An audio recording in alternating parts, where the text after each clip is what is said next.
अस्सलामुअलैकुम, कैसे हैं आप सब? उम्मीद है आप सब ठीक हैं, खुश हैं, बेहद मज़े में हैं। होपफुली आप लोगों का रमज़ान भी बहुत बेहतरीन सा गुज़र रहा होगा।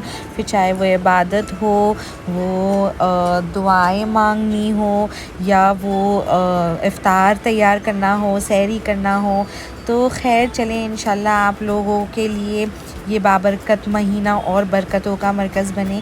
और चलिए अब हम लोग फटाफट से बढ़ते हैं। आज मैंने कुछ ख़ास नहीं बनाया था, मैंने ऐसे ही व्लॉग डाल दिया कि है ना, मैं यूजुअली क्या करती हूँ ड्यूरिंग इफ़्तार टाइम। तो ऐसा है कि पहले से ही मैंने जो है ये शामी कबाब का जो है बैटर की प्रिपरेशंस करके रख ली थी। मैंने फ्रीज़ कर लिया था, और जब मैं वो कर रही थी तो मुझसे थोड़ा सा वो जो है नरम हो गया था। तो मैंने क्या किया है कि लास्ट मोमेंट पे जब मैंने निकाला है उसे डिफ्रॉस्ट करके मैंने उसके अंदर ब्रेड क्रम्स डाल दिया, और प्याज बारीक कटा हुआ डाल दिया, हरी मिर्च बारीक कटी हुई डाल दी, और धनिया बारीक कटी हुई डाल के जो है, अब देखें मैं इसी तरह से इसे जो है शेप दे रही हूँ। और जब आप पहले से ही थोड़ा बहुत प्रेपरेशंस करके रखें तो आपको रमज़ान में थोड़ा इजी हो जाता है। कि ऐसे होता है कि जो डे पे आपकी हिम्मत ना हो, आप थक गए हो, तो आप बस वो प्रेपरेशन जो करे हैं आपने वो निकाल लें और फिर उसी को यूज़ कर लें। और साथ ही में थोड़ा बहुत कुछ तो बनाना रहता ही है। तो शामी कबाब के साथ जो है मैंने पराठे डाल दिए थे, और साथ ही में मैंने प्याज के आलू के भजिए बना दिए थे। खैर भजिया अभी बहुत ज़्यादा ही अच्छा लगने लगा है घर में। पहले ऐसे हुआ करता था कि हम लोग रोज़ भजिए नहीं बनाते थे रमज़ान में, बट अब ऐसा होने लगा है कि भजिए की डिमांड आती है कि भजिया भी बनाया जाए, तो मैं भजिए भी डाल देती हूँ। मोहम्मद हुसैन बहुत शौक़ से खाता है। और भजिए का भी जो है आटे का बैटर जो है मसाला वगैरह डाल के मैंने उसे रेडी ही रखा है, तो मुझे उसकी भी मेहनत नहीं होती है। बस मुझे वो एक बोल में ले लेना है और उसे मैं पानी के अंदर भिगो देती हूँ, और बस मेरा रेडी हो जाता है। मुझे मसाला वगैरह डालने का टेंशन नहीं रहता है। और यहीं पे मैंने देखे पराठे बनाना शुरू, मैंने सिर्फ 3 पराठे बनाए थे, और फिर वो मोहम्मद हुसैन के लिए था और मेरे हस्बैंड के लिए था, और बाकी सब के लिए घर में रोटियां ही बनी थी नॉर्मल, बट वही आटे से बनी थी, तो बहुत अच्छा बन गया था वो भी। और साथ ही में हमने दही वड़ा भी रख दिया था। अच्छा लगता है ज़रा 2 से 3 चीज़ें अगर इफ़्तार में हो तो मुझे मतलब तलब होती है कि है ना, जो कि ऐसा है कि इतना कुछ खाया नहीं जाता है, बहुत गर्मी भी हो रही है।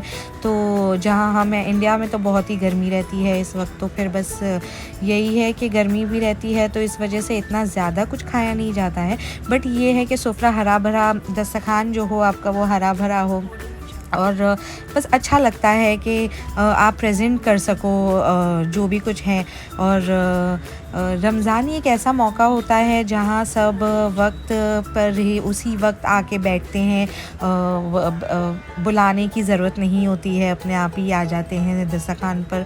और बहुत ही अच्छा वक्त होता है वो इफ़्तार का वक्त, जब हम सब साथ ही में रोज़ा खोलते रहते हैं।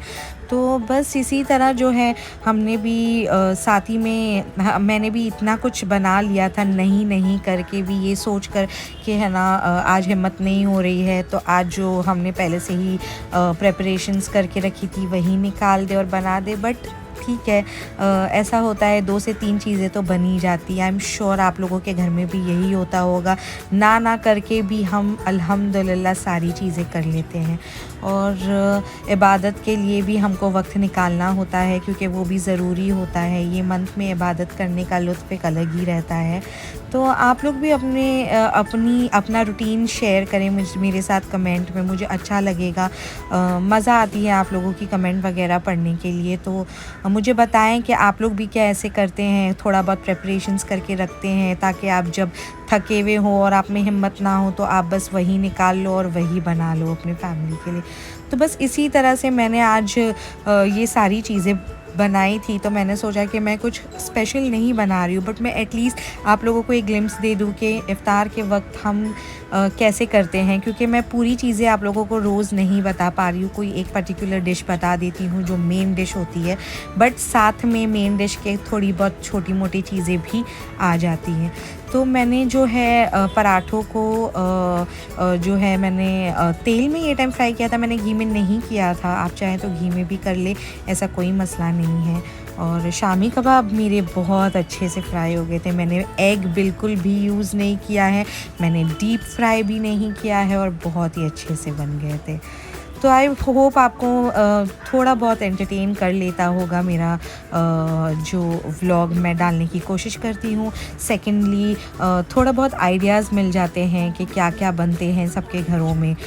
तो एक ऐसा होता है कि मैं भी बहुत सारे व्लॉग्स देखती रहती हूँ, तो मुझे भी एक तरीके का एक आइडिया मिलता रहता है कि मैं कल क्या बनाऊँगी, इसके साथ क्या रखूँगी, क्या होना चाहिए, और 2 से 3 चीज़ें क्या हों कि घर में भी सबको अच्छा लगे।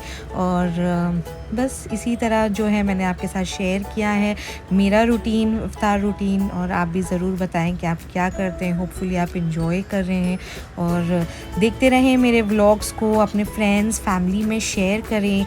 इंशाल्लाह उन लोगों को भी वो लोगों को भी गेन ही होगा ये सारे वीडियोस से, क्योंकि मैं कोशिश पूरी तो यही करती हूँ कि आप लोगों के साथ जो बेसिक रेसिपीज़ है वही शेयर कर लिया जाए। ज़्यादा मेहनत वाला जो है रेसिपी मैं खुद ही नहीं बनाती हूँ। वो ऐसी बात नहीं है कि नहीं बनाया जाता है, बट ये है कि जितना सिंपल कुकिंग हो उतना इजी होता है। तो अल्हम्दुलिल्लाह हमारा दस्तरखान बिछ चुका था, सब रेडी हो चुका था एंड अल्हम्दुलिल्लाह हम लोगों ने बहुत इन्जॉय किया। होपफुली आपने भी ये वीडियो देखकर इन्जॉय किया। मुझे अपने दुआओं में ख़ास याद रखें और इसी तरह बस दुआ करते हैं कि आपका भी दस्तरखान हरा भरा ही रहता हो और साल भर हरा भरा रहे। तो हमारे लिए भी दुआ करें और ये सारी उम्मत के लिए दुआ करें और ये वबा जो फैली है उसी के लिए भी दुआ करें। और इंशाल्लाह मिलती हूँ आपको फिर इंशाल्लाह आपको मिलती हूँ दूसरे अगले रेसिपी के साथ, बहुत ही इजी रेसिपी के साथ। तो तब तक के लिए अपनी दुआओं में मुझे याद रखें और अल्लाह हाफ़िज़, टेक केयर।